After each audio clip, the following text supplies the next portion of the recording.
অনিন্দিতার লেখা গল্প সমীকরণ। কি গো ময়ী, আয়নার সামনে দাঁড়িয়ে অমন মিষ্কি মিষ্কি হাসছো যে? দুপুর গড়িয়ে ভরা বিকেলে হলোটা কি তোমার? ছেলের বিয়ের কদিন যা হই হুল্লোড়, তারপর থেকে তো খালি মুখ গোমড়া করেই বসে থাকতে দেখেছি। বললুম আমার সঙ্গে চলো, মন ভালো হবে, তাতেও না। বৈকালিক ভ্রমণের জন্য জুতোর লেস বাঁধতে বাঁধতে জিজ্ঞেস করলেন মৃন্ময়ীর স্বামী সুবিনয়। দুদিনের মেয়ে সংসারে এসেই ভাতেরে কয় অন্ন। খোকার পছন্দ আমি জানি না, উনি জানেন। এতদিন তো উনি কোলে পিঠে করে মানুষ করলেন কি না। সকালবেলা অফিস যাওয়ার সময় খোকার ডাল আর ভাত সামান্য কড়া মাছ ভাজা খেতে পছন্দ করে। বললাম দাও, আমি ভেজে দিই, ডালটা সাঁতলে দিই। উনি শুনলে তো। মাছগুলোকে কায়দা করে ঝোলে ফুটিয়েছেন। আর খেতে বসার সময় দেখে বাবু সে কি রাগ, আমাকে তো বলেই বসলো, মা তুমি সৌপর্ণাকে একটু শিখিয়ে পড়িয়ে নিতে পারতে।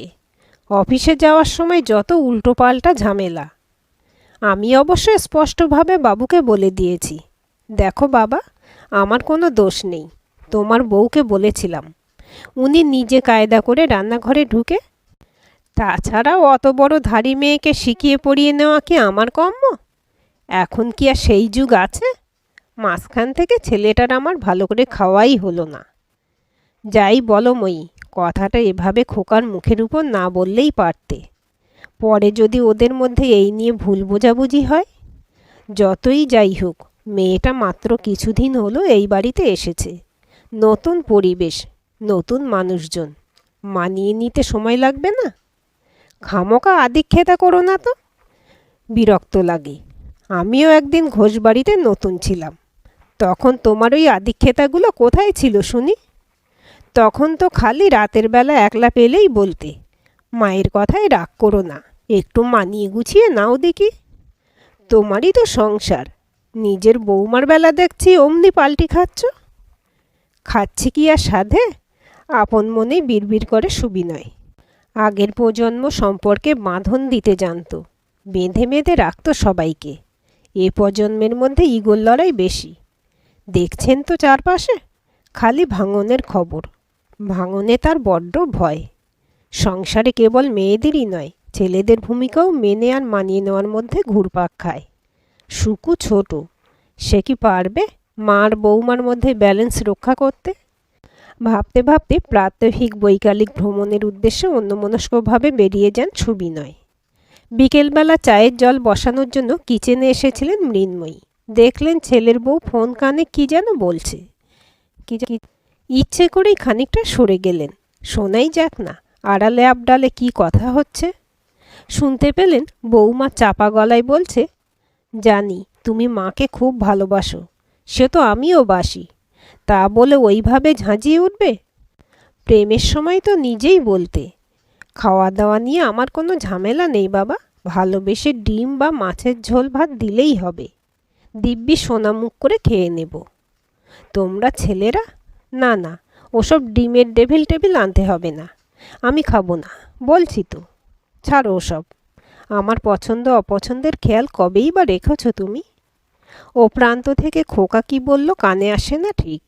দেখতে পান বৌমার গলা এখন অনেকটাই নরম হয়ে এসেছে। শুধু ডিমের ডেভিল আনলেই হবে না, রামু কাকার দোকান থেকে গরম গরম আলুর চপ ভাজিয়ে আনবে। ওসব দুটুর অত জানি না। বৌমার আদুরে গলা শুনে মৃন্ময়ীর মাথাটা গরম হয়ে গেল। ভেবেছিলেন ছেলেটা বাপের মতো শক্তপোক্ত হবে, কিন্তু এখন সে কিনা বৌমাকে মানানোর জন্য। না এলে তিনি এসব খবর জানতে পারতেন। নিজের বউ জীবনের কথা মনে পড়ে যায় তাঁর। কত স্বপ্ন নিয়ে বউ সেজে রাঙা চেলি পরে এসেছিলেন সুবিনয়ের ঘর সাজাতে, কিন্তু কেন কে জানে শাশুড়ি মা তাকে কিছুতেই সহজভাবে মেনে নিতে পারলেন না।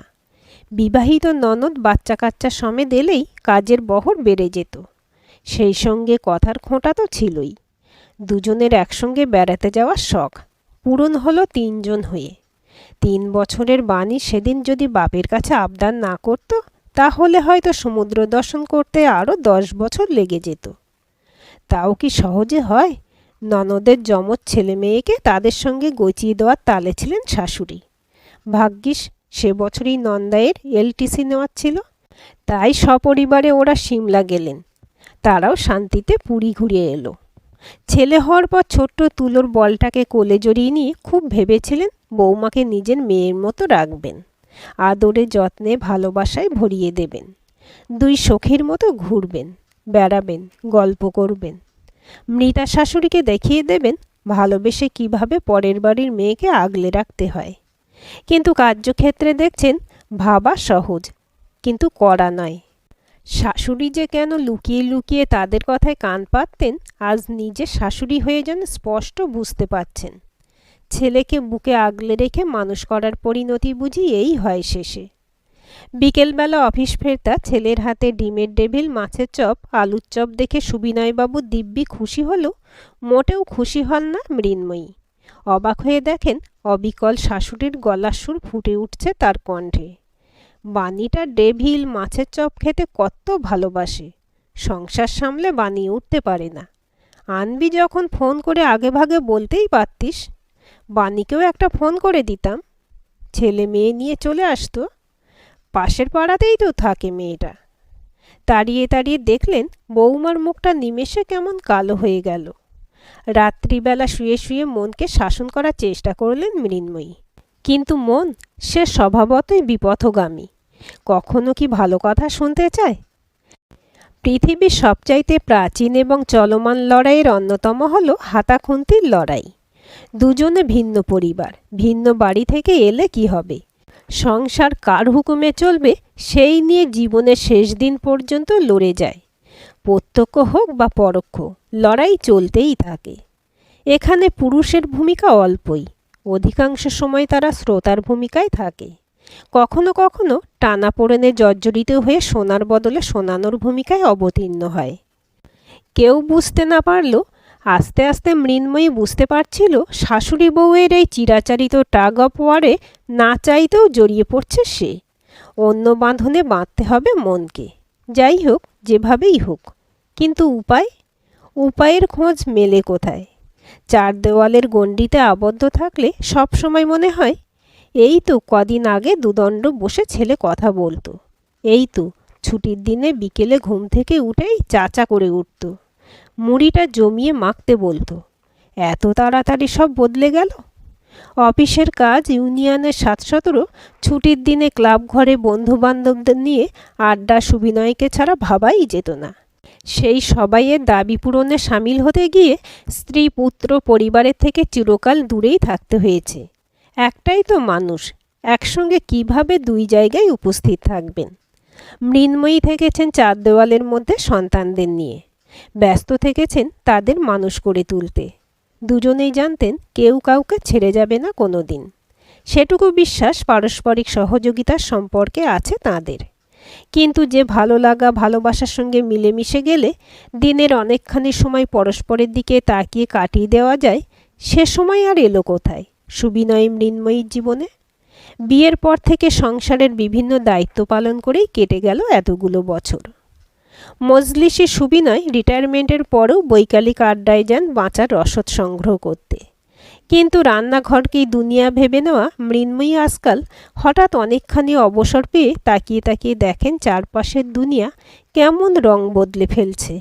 সুবিনয়ের উদাসীনতা গায়ে মেখে ছেলে মেয়েকে আঁকড়ে ধরেছিলেন, কিন্তু মেয়ে এখন ঘোরতর সংসারী, অফিস বাড়ি ছেলে মেয়ে নিয়ে নাজেহাল। বিয়ে হওয়া স্তক দেখছেন ছেলেও পাল্টে যাচ্ছে, দুনিয়া সাজিয়ে নিচ্ছে নিজেদের মতো করে। তবে জীবনের বাকি দিনগুলো আর কি নিয়ে বাঁচবেন তিনি? কাদের কেন্দ্র করে অবতীত হবে তার দুনিয়া? কি গো, এত সেজেগুজে চললে কোথায়? ম্যাচিং শাড়ি ব্লাউজ পরে স্পোর্টস শু পায়ে চুলটাকে উঁচু করে খোপা বেঁধে বেরোনোর জন্য পুরোপুরি তৈরি মৃন্ময়ী। এই কদিন ধরে অনেক ভেবেছেন, একা একা ঘুম খেয়ে বসে থাকলে এই দুনিয়ায় কিছু যায় আসে না, কেউ বোঝেও না তিনি ভালো নেই। তাহলে কেন এই মন খারাপ? কার জন্য মন খারাপ? যেভাবেই হোক এই চার দেওয়ালের গণ্ডি থেকে বেরোতে হবে তাকে।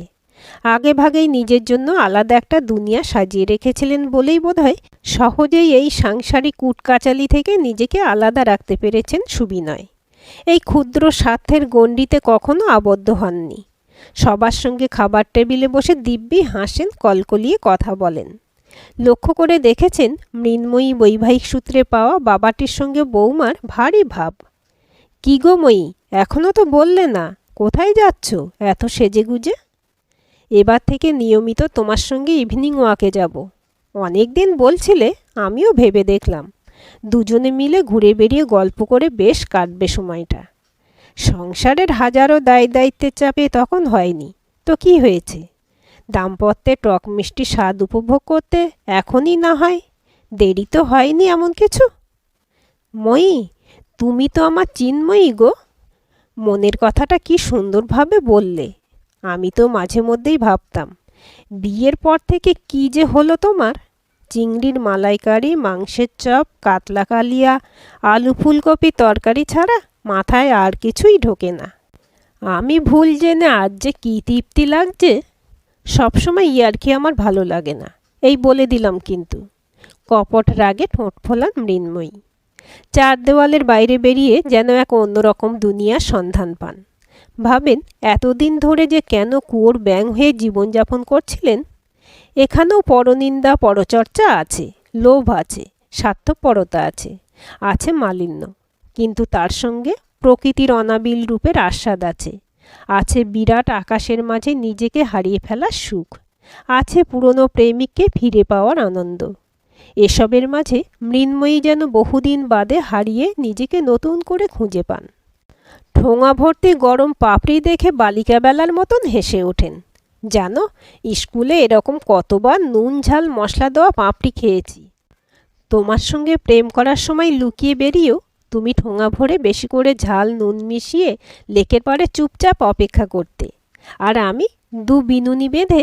তারপর কবে যেন দায়িত্বের জালে আষ্টে পৃষ্ঠে জড়িয়ে সব কেমন ভুলে গেলুম। তোমার আমার একান্ত সময়টাই হারিয়ে গেল। হারিয়ে কোথায়, এই তো দিব্যি পুরনো স্মৃতির ঝুলি ফিরিয়ে এনেছি দোহে। খানিকটা পাপড়ি মুঠোয় ধরে একটা একটা করে আদরের ময়ীর মুখে পুড়ে দিতে থাকেন সুবিনয়। গরমে ঝালে বাচ্চা মেয়ের মতো উশ্বাস করতে থাকেন মৃন্ময়ী। প্রাণের বন্ধুর সঙ্গে মিট করে বাড়ি ফেরার সময় পার্কের বেঞ্চে বসে থাকা শাশুড়ি শ্বশুরের সেই আদুরে দৃশ্য দেখে ভুরুটা হঠাৎই কুঁচকে ওঠে সৌপর্ণার। এ কি, এই বয়সে এসে কি শুরু করেছেন এরা? শাশুড়ি হয়ে গেছেন মহিলা, তবু এত আধিক্যতা আসে কোথা থেকে? তার পিছনে লাগা কমিয়েছেন দেখে একটু নিশ্চিন্ত হয়েছিল। তাহলে এই জন্যই পার্কে বসে বুড়ো বরের সঙ্গে আধিক্যতায় মেতেছেন। লজ্জা বলে কিছু তো নেই। লোকে দেখলে যে কি বলবে সেই ভাবনাও নেই। আর শ্বশুরমশাইকেও বলিহারি, কোথায় স্ত্রীকে আধিক্যতা করতে বারণ করবেন তা নয়, তিনিও দিব্যি প্রশ্রয় দিয়ে চলেছেন, হাতে করে খাইয়ে দিচ্ছেন। সুতীর্থ এলেই বলতে হবে, পাড়া লাগোয়া পার্কে বসে এমন কাজ যেন ওরা না করেন। তার নিজেরই চোখে লাগছে, অন্য লোকজনের কেমন লাগবে তাহলে? মান সম্মানের কিছুই আর বাকি রাখলেন না দুজনে। তোমার কি মাথা খারাপ হয়েছে সু? এই বিষয় নিয়ে আমি মা বাবার সঙ্গে কথা বলতে যাব? কি বলবো, কেন বলবো? এতদিন বাদে ওরা নিজেদের মতো করে সময় কাটাচ্ছেন, বেশ করছেন। বয়স থাকতে একসঙ্গে সময় কাটাতে পারেননি দায়িত্বের চাপে। আজ যদি জীবনের বাকি দিনগুলো নিজেদের মতো করে উপভোগ করতে চান, তাতে কার কি ক্ষতি? কিন্তু আত্মীয় স্বজন, পরিবার পরিজন, বন্ধু বান্ধব, তারা যদি ওদেরকে এই অবস্থায় দেখে, তোমার ইমোশন বুঝবে তো? তারা দেবে তো তোমার ভাবনাকে সম্মান? বোঝাতে পারবে তো তাদের? ভেবে দেখো সুতীর্থ, ভেবে দেখো। বোঝানোর জন্য এখনও সময় আছে হাতে। যা বলছি ভেবে চিন্তেই বলছি। আমার কাছে সমাজের চারটে লোকের মন্তব্য নয়, নিজের মা বাবার ভালো থাকাটা অনেক বেশি দামি। ওরা যদি এভাবে মিলেমিশে আনন্দে থাকেন, ঘুরে বেড়ান, তার চাইতে খুশির কথা আর কীই বা হতে পারে? আর তোমার আদরের দিদি ভাই, তার কথাটা ভেবে দেখেছো একবার? শ্বশুরবাড়ি কিন্তু পাশের পাড়াতেই, গুরুজনরা এখনও বেঁচে আছেন। তারা এমন অনাসৃষ্টি কাণ্ড মেনে নেবেন তো?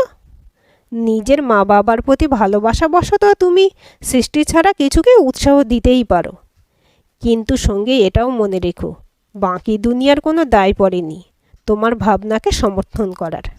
সময় বদলেছে, সমাজ আধুনিক হয়েছে, ওসব কেবল মুখের কথা। আদতে কিছুই বদলায়নি। আজও সমাজ একই জায়গায় দাঁড়িয়ে। কথায় বলে, যৌবনে লজ্জা গুরুজনের কাছে, বার্ধক্যে লঘুজনের কাছে। এমন সময় কলিং বেলটা শব্দ তুলে বেজে উঠল। ওই বোধহয় মা বাবা বিকেলে হাঁটা সেরে এলো। স্বগতোক্তি করল সুতীর্থ, দয়া করে নিজের মুখটা একটু বন্ধ রেখো। উল্টোপাল্টা কিছু শুনলে মা বাবা কিন্তু দুঃখ পাবেন। বলিহারি যাই তোমাদের, সামান্য স্বামী স্ত্রীর অনুভব বোঝার ক্ষমতা নেই। আবার সময়ে সময়ে নারী প্রগতির ঝান্ডা তুলে পুরুষের বিচার করতে বসো। কিন্তু সুতীর্থ ভুল ছিল। দরজা খুলতেই বাণীর গম্ভীর মুখ দেখা গেল। অন্য সময় ভাইকে দেখলেই একগাল হাসে, কিন্তু আজ দিদির একই রূপ। একই শুনলাম রে তোর জামাইবাবুর মুখে। তোরা সবাই এক বাড়িতে থাকিস, এই বয়সে বকাবকি নাই করিস, অন্তত খানিক বুঝিয়ে তো বলবি।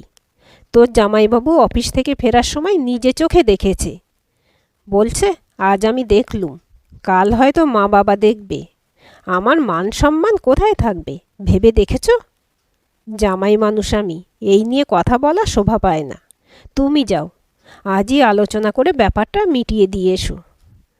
তুই পারলে ভালো, নইলে আমি নিজে মা বাবার সঙ্গে কথা বলবো। সব বুঝতে পারল। দিদির সামনে না বোঝার ভান করল সুতীর্থ। নিজের অভিজ্ঞতায় সে দেখেছে, মানুষ যত বেশি বোঝে তত সমস্যা বাড়ে। কাকে কি বুঝিয়ে বলবো রে দিদি, নিজেই তো এখনো কিছু বুঝতে পারছি না। ভেতরে চল আগে, চাপা গলায় বলে বাণী। মা বাবা এখন নিশ্চয়ই বাড়িতে নেই। তোরা সৌপর্ণার সঙ্গে ভীষণ জরুরি কয়েকটা কথা আছে। পুকাই ফিরবে টিউশন থেকে, হাতে বেশি সময় নেই। তুই জানিস, বাবা মায়ের হাত ধরে পাড়া লাগোয়া পার্কে ঘুরছে, বেঞ্চে ইয়াং কাপেলদের মতো করে ঘনিষ্ঠ হয়ে বসছে। ফাঁকে ফাঁকে গজাদার দোকান থেকে অমৃতি, জিলিপি, মাঝে মধ্যে সিঙাড়া, কচুরি কিনে আনছে। নিজে তো খাচ্ছেই, আবার হাতে করে মাকে খাইয়ে অবধি দিচ্ছে। লোকজন অবধি মানছে না। সুতীর্থর দিকে তাকিয়ে আলতো করে চোখ নাচালো সৌপর্ণা। ভাবখানা এমন, খুব তো আমায় বলছিলে, এবার নিজের দিদিকে সামলাও। যেন উনি একাই ঠিক, ওর মা বাবাই মহান। তাই এই বয়সে পৌঁছেও পরস্পরের প্রেমে পাগল। যতদূর জানি বাবা মা দুজনের এই বয়সে পৌঁছেও সুগার কোলেস্টেরলের বালাই নেই, হাই প্রেশারও বর্ডার লাইন। মোটের উপর নিয়ন্ত্রণেই আছে। তাহলে একটা দুটো জিলিপি, কচুরি, সিঙাড়া খেলে ক্ষতি কি? আমি কেন বকাবকি করব বলতে পারিস? দেখছিস আজকাল টিভিতে বিভিন্ন সোশ্যাল প্ল্যাটফর্মে ডাক্তাররা কি বলছেন? শরীরের স্বাস্থ্য ভালো রাখার চাইতেও মনের স্বাস্থ্য ভালো রাখা জরুরি।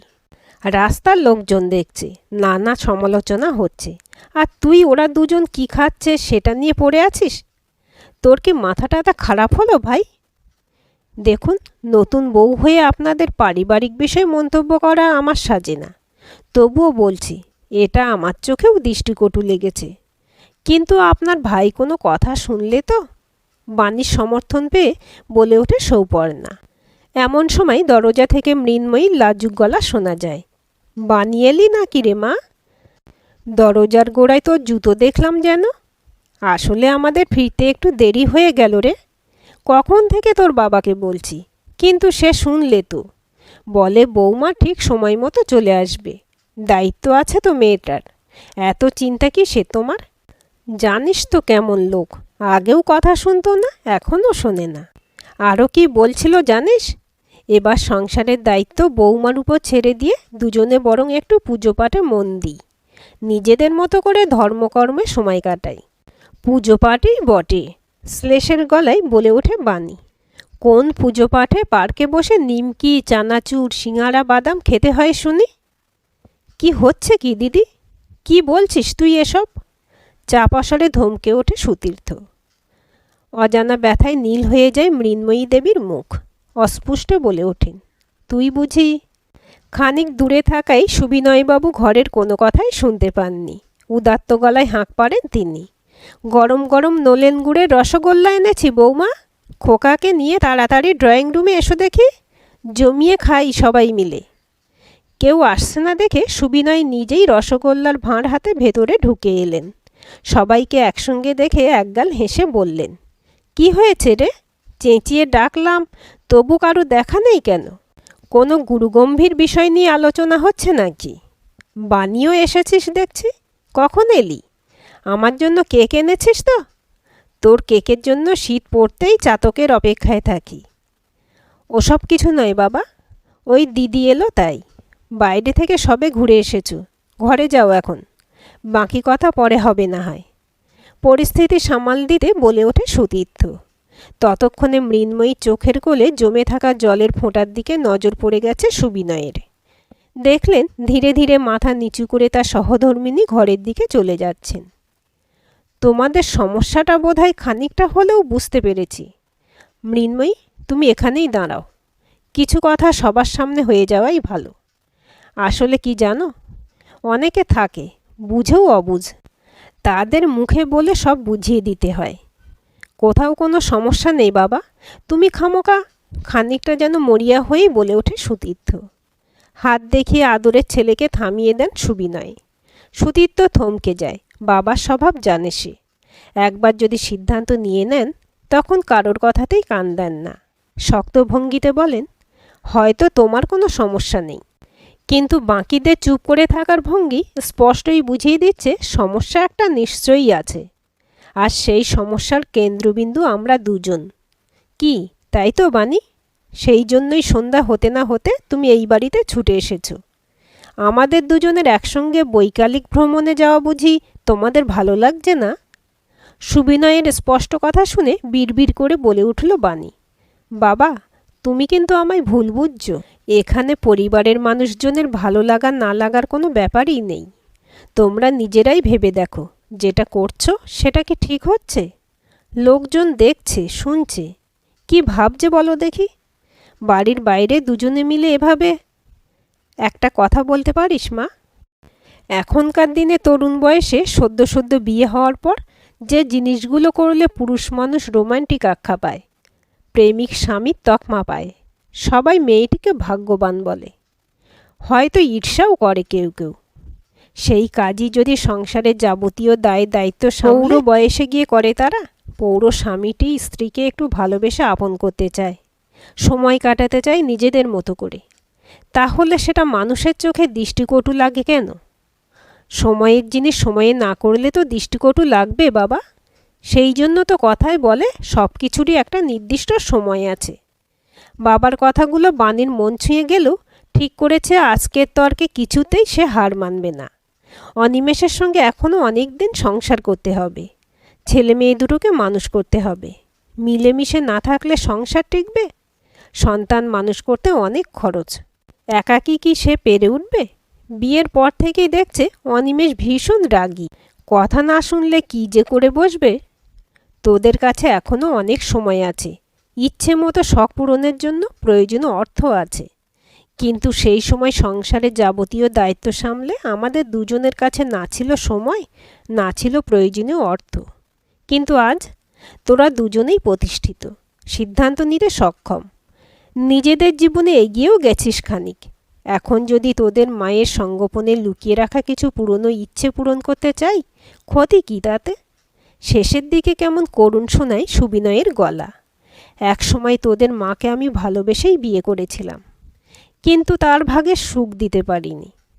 তোদের যেমন মন প্রাণ দিয়ে ভালোবাসি, তেমনি তোদের গর্ভধারিণী মাকেও তো ভালোবাসি। এমন কথা শুনলে কার না মনের ভিতরে আলোড়ন ওঠে। সৌপর্ণার মনও দ্রব্য হয়ে আসছিল, কিন্তু সেই সঙ্গে সমাজের রক্তচক্ষুর কথাটাও মনে পড়ে যাচ্ছিল। তার পরিবারের লোকজনই কি বুঝবে, মানতে পারবে শ্বশুর শাশুড়ির এই বয়সের প্রেম?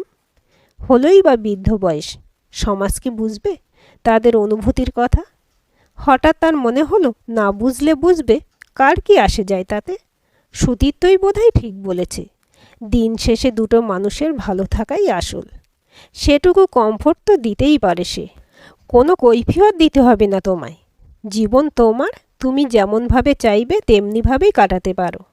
এখানে কারোর কিছু বলার নেই। আরে মা, তুমিও, তোমার তো মাথা নিচু করে দাঁড়িয়ে থাকার কোনো কারণ নেই। মন যা চেয়েছে তুমি তাই করেছ, বেশ করেছ, একদম ঠিক করেছ। জীবন তোমার, সিদ্ধান্ত। সেখানে অন্যের মতামত অবান্তর, সে তোমার আত্মজ কিংবা আত্মজা হলেও। গম্ভীর মুখে বলে ওঠে সুতীর্থ। তোমার খুব সিকিম যাওয়ার ইচ্ছে ছিল না মা? এই পুজোয় স্পেশাল টিকিট কেটে দেবো আমি। অনলাইনে হোটেল বুক করেও দেব। বাবা আর তুমি মিলে পাহাড়ের বুকে দ্বিতীয় হানিমুনটা সেরে এসো। বয়স হলে শখ মিটে যায়, পৃথিবীর কোনো শাস্ত্রে এমন কথা লেখা নেই। এগিয়ে এসে ছেলেকে জড়িয়ে ধরেন সুবিনয়। এখনও অনেক দিন বাঁচতে চাই আমি, তবু বলছি আজ এই মুহূর্তে মরে গেলেও আমার আর কোনো আক্ষেপ থাকবে না। গিয়ে অন্তত ঈশ্বরকে বলতে পারবো এই জীবনে দুটো সন্তানের জন্ম দিয়েছি, তাদের মধ্যে একজনকে অন্তত মানুষের মতো মানুষ করে গড়ে তুলতে পেরেছি, যার মধ্যে স্বচ্ছ অনুভূতি আছে, আছে ভাবনা চিন্তার গভীরতা, আছে ভালোবাসার অনুভব। সবার অলক্ষ্যে বাড়ি থেকে বেরিয়ে যায় বাণী। প্রথমবারের জন্য তার মনে হয় অনিমেষে রাগ, মুখ দিয়ে নির্গত বাক্যবান সবই ফাঁপা, কোনো গভীরতা নেই তাতে। গভীরতা থাকলে বাবা মার অন্তরে বয়ে যাওয়া ভালোবাসার ফল্গুধারা সুতীর্থের মতো সেও অনুভব করতে পারত। যদি নতুন কোনো অভিযোগ আসে, তার জবাবে সে স্পষ্টভাবে বলে দেবে, বয়স দেখে ভালোবাসা ডানা মেলে না, ডানা মেলে অনুভূতির গভীরতা থেকে। ভালোবাসা বোঝার ক্ষমতা সবার থাকে না, সেখানে সমালোচনা তো বাতুলতা মাত্র। আজকের গল্পটি কেমন লাগলো কমেন্ট করে জানাবেন। ভালো লাগলে লাইক, হাইপ, শেয়ার করবেন। আর চ্যানেলটি সাবস্ক্রাইব করে বেল আইকনটি ক্লিক করে রাখতে ভুলবেন না।